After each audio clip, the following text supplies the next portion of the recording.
स्वागत है आपका जीके चमत्कार पर, जहां हर सवाल के साथ खुलते हैं ज्ञान के अनमोल रहस्य और चमत्कारी तथ्य।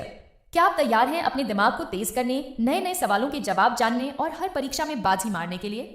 याद रखें, यहाँ हर सवाल के पीछे छुपा है एक चमत्कार, और वो है जीके चमत्कार।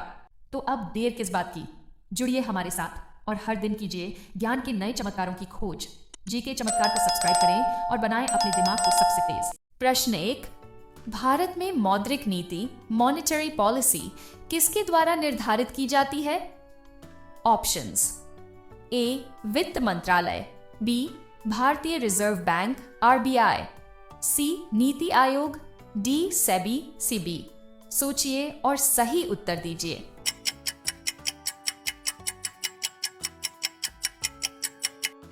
करेक्ट आंसर बी भारतीय रिजर्व बैंक आरबीआई। भारतीय रिजर्व बैंक देश की मौद्रिक नीति निर्धारित करता है। Question 2, GST goods and services tax Bharat में कब लागू किया गया था?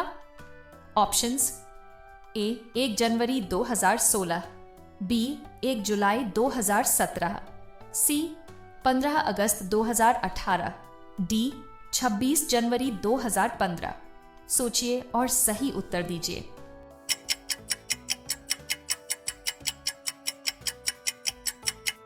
करेक्ट आंसर बी 1 जुलाई 2017। जीएसटी को भारत में 1 जुलाई 2017 को लागू किया गया था। क्वेश्चन 3, भारत की सबसे बड़ी सार्वजनिक क्षेत्र की बैंक कौन सी है? Options: A Punjab National Bank, B Bank of Baroda, C Bharatiya State Bank SBI, D Canara Bank. सोचिए और सही उत्तर दीजिए।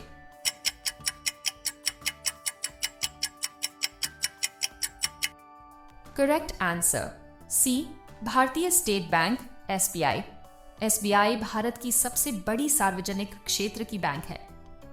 प्रश्न 4, भारत की पहली पंचवर्षीय योजना 5 ईयर प्लान का मुख्य उद्देश्य क्या था?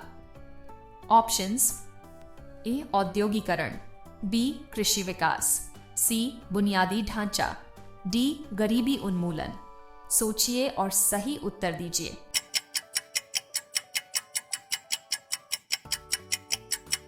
करेक्ट आंसर बी कृषि विकास।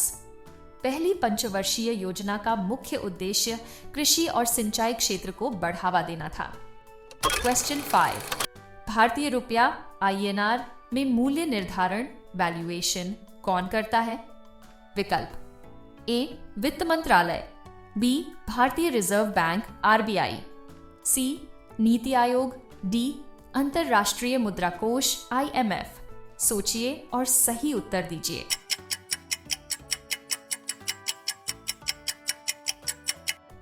करेक्ट आंसर बी भारतीय रिजर्व बैंक आरबीआई। आरबीआई विदेशी मुद्रा बाजार में हस्तक्षेप करके रुपए के मूल्य को नियंत्रित करता है। क्वेश्चन 6, निम्नलिखित में से कौन सा प्रत्यक्ष कर डायरेक्ट टैक्स नहीं है? ऑप्शंस: ई आयकर इनकम टैक्स, बी संपत्ति कर प्रॉपर्टी टैक्स, सी वस्तु एवं सेवा कर जीएसटी, डी पूंजीगत लाभ कर कैपिटल गेन्स टैक्स। सोचिए और सही उत्तर दीजिए।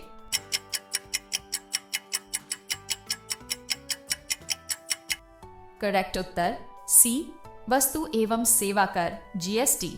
जीएसटी एक अप्रत्यक्ष कर इनडायरेक्ट टैक्स अस है, जबकि बाकी सभी प्रत्यक्ष कर हैं। प्रश्न 7, भारत में ग्रामीण विकास के लिए कौन सी योजना चलाई जाती है? विकल्प: A Make in India, B Pradhanmantri Gram Sadak Yojana, C Startup India, D Digital India. सोचिए और सही उत्तर दीजिए।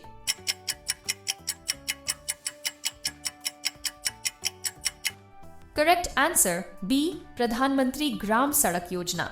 यह योजना ग्रामीण क्षेत्रों में सड़क निर्माण के लिए बनाई गई है। क्वेश्चन 8, नियंत्रित मुद्रास्फीति कंट्रोल्ड इन्फ्लेशन का अर्थ क्या है?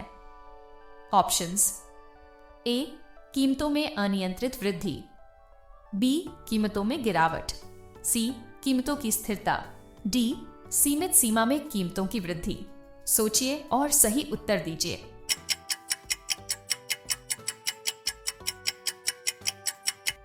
करेक्ट आंसर डी, सीमित सीमा में कीमतों की वृद्धि।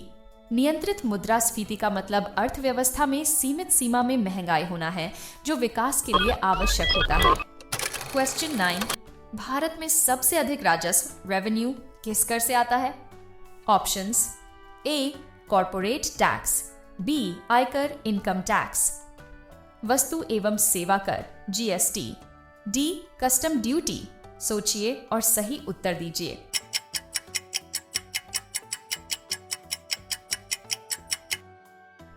करेक्ट आंसर सी, वस्तु एवं सेवा कर जीएसटी।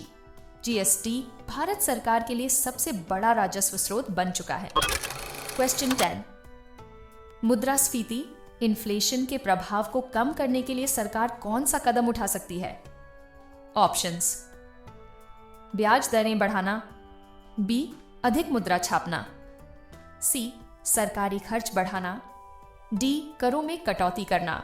सोचिए और सही उत्तर दीजिए।